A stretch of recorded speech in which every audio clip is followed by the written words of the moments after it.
The package arrived on a Tuesday. It was large and wrapped in plain brown paper. No return address, no sender's name, just a simple tag with her name scrawled across it in messy handwriting. What could it be?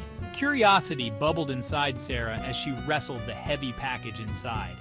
She tore through the paper, her heart pounding with anticipation. Inside, nestled amongst packing peanuts, lay an ornately framed mirror. It was old. The silver backing was aged and tarnished, the glass itself cloudy with time. Intricate carvings adorned the wooden frame, depicting twisting vines and grotesque faces. Despite its age, there was a strange allure to it. Sarah carefully lifted the mirror, her fingers tracing the cool, smooth glass. Her reflection stared back, distorted and unclear. A shiver ran down her spine. There was something unsettling about this mirror, something that whispered of forgotten secrets and ancient evils. She placed it on the mantelpiece in the living room, drawn to its beauty despite the unease it evoked. The dim light of dusk played across its surface, casting long, eerie shadows across the room. As Sarah turned away, she could have sworn she saw a flicker of movement in the mirror's depths, a fleeting glimpse of something dark and sinister. S1, touching the mirror. The first few nights passed without incident. Sarah grew accustomed to the mirror's presence, her initial unease fading into mild curiosity. But then, the dreams began. They were vivid, terrifying, filled with images of the mirror and a presence that lurked within its depths. Waking up in a cold sweat. She'd wake in the dead of night, heart pounding, her sheets damp with sweat. The room was always ice cold, a stark contrast to the stifling heat of her dreams. And each time she'd catch a glimmer of something in the mirror's reflection. A flicker of movement, a fleeting glimpse of a face. Each night it seemed closer, clearer, more menacing. Her fear grew with each passing night. Whatever was trapped within the mirror, it was reaching out. One night, Sarah woke to a sound. A soft whisper coming from the living room. She froze, listening intently, her blood turning to ice. There it was again, a low, mournful wail, barely audible, but undeniably real. It was coming from the mirror. S1, listening intently. Fear, raw and consuming, took root in Sarah's heart. She avoided the living room, shunning the mirror's haunting gaze. Yet, the whispers followed her. They seeped into her dreams, echoed through her waking thoughts, a constant reminder of the growing darkness in her home. Trying to rationalize. She tried to ignore it, to rationalize the strange occurrences. An old house settling, her imagination running wild. But deep down, she knew the truth. The mirror was cursed. It was the source of the whispers, the chilling cold, the terrifying dreams. Waking up to a freezing room. One night, Sarah woke to find her bedroom freezing cold. Her breath formed icy clouds in the air. And there, standing at the foot of her bed, was a figure. You cannot hide, you are mine. Screaming and scrambling back. Tall, skeletal, its eyes burning like hot coals in the darkness. It opened its mouth, and a voice, raspy and filled with malice, echoed through the room. Sarah screamed, scrambling back against the headboard, her eyes fixed on the terrifying apparition. Desperate for answers, Sarah began researching the mirror's history. She scoured antique books, consulted with historians, and delved into online forums dedicated to the paranormal. Slowly, a chilling tale began to unfold. The mirror, she learned, was over 200 years old.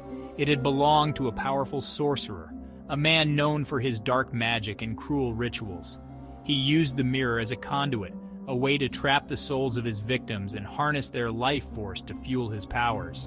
Legend had it that the sorcerer was eventually caught and executed for his crimes. But his spirit, along with the souls he had imprisoned, remained trapped within the mirror. Passed down through generations, it left a trail of tragedy and despair in its wake. Sarah was just the latest victim in a long line of unsuspecting souls claimed by the cursed mirror. S1, researching. Armed with this knowledge, Sarah knew she couldn't ignore the danger any longer. The ritual was dangerous, fraught with risk. I have to find a way to break the curse, to free the trapped souls and banish the evil that haunted the mirror. But how? She researched ancient rituals, consulted with paranormal experts, and sought the advice of a local priest. Each offered a piece of the puzzle. A step in the complex ritual needed to sever the sorcerer's hold on the mirror and release the tormented souls trapped within. One wrong step, one misspoken word could have disastrous consequences, but I'm determined. I have to try. For my own sanity, for the peace of the trapped souls, I have to break the curse. With a heavy heart and a growing sense of dread, Sarah gathered the necessary materials: candles, herbs, a silver chalice, and a vial of holy water. The air crackled with tension as she arranged them around the mirror, following the ancient instructions with meticulous care. As darkness fell, Sarah began the ritual. She lit the candles, their flickering flames casting dancing shadows across the room. The air grew heavy, charged with an unseen energy. Her hands trembled as she recited the ancient incantations, her voice barely a whisper in the stillness. The mirror seemed to pulse with an eerie light, its surface swirling like a pool of liquid darkness. The whispers intensified, morphing into screams of anguish and rage. Sarah pressed on, her voice gaining strength as she fought against the growing fear that threatened to consume her. She raised the silver chalice filled with holy water and chanted the final words of the ritual. The room erupted in a blinding flash of white light. Sarah shielded her eyes, her ears ringing from the deafening crack that echoed through the house. Silence descended. The candles sputtered and died, plunging the room into darkness. Sarah lowered her hand, her heart pounding in her chest. Had it worked? Was the curse broken? Then she heard it. "Help us," it pleaded. "Please set us free." Sarah cautiously approached the mirror, her hand outstretched. The glass was cold to the touch, but she could feel a faint vibration, as if something were pushing against it from the other side. "Who's there? What do you want?" "The ritual," one voice whispered. "It's incomplete. You need to finish it." The voices grew stronger, a chorus of whispers, each filled with a desperate longing for release.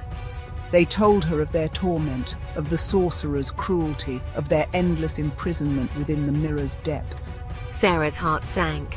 She had done everything the instructions had said. What more could there be? "Tell me what to do," she whispered back, her voice filled with a mixture of fear and determination. The voices whispered instructions, their words echoing with urgency.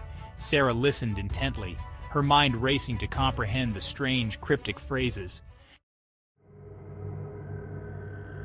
The final step, they told her, required a sacrifice, a piece of her soul, offered freely to the mirror, to appease the sorcerer's spirit and sever his hold on the trapped souls. The voices became more insistent, their whispers turning to pleas, then threats. Time was running out. If she didn't act fast, the consequences would be dire, not just for her, but for the souls trapped within the mirror. S1. Sarah hesitated. She had come so far, risked so much. But to give a piece of herself, to willingly surrender a part of her soul to this cursed object? With a deep breath, Sarah made her choice. She pressed her hand against the cold glass, feeling a sharp sting as if 1,000 needles pricked her skin. A cold, dark energy flowed from the mirror, wrapping around her arm like a vice. She cried out, trying to pull away, but it was too late. The darkness surged into her, filling her vision, her thoughts, her very being. Sarah collapsed to the floor, the mirror's laughter echoing in her ears as the curse claimed her soul. The next morning, the mirror was gone, vanished without a trace. The only evidence of the previous night's events was the shattered remains of the silver chalice and a faint lingering smell of burnt herbs. And Sarah, or rather, what was left of her. She was a shell, her eyes vacant, her movements mechanical, her voice a hollow echo of its former self. The sorcerer's spirit had taken root in her soul, twisting her into a puppet, a vessel for his will. The trapped souls, instead of finding release, were now bound to her, their torment intertwined with her own. Days turned into weeks. The once vibrant Sarah was gone, replaced by a silent, haunted figure who moved through the world with an eerie grace. She received another package, another unmarked box left on her doorstep. Inside, nestled amongst packing peanuts, lay a mirror. It was old, ornately framed, its silver backing tarnished, the glass cloudy with time, just like the one before it. But this one was different. This one held Sarah's reflection. A slow, cruel smile spread across her lips, her vacant eyes reflecting the flickering light of the setting sun. She knew what she had to do. The curse lived on, and it was time to find its next victim. Picking up the mirror, Sarah ventured out into the night. She had a delivery to make. The cycle continues. Image, Sarah stepping out of a house, clutching the cursed mirror as she walks into the night.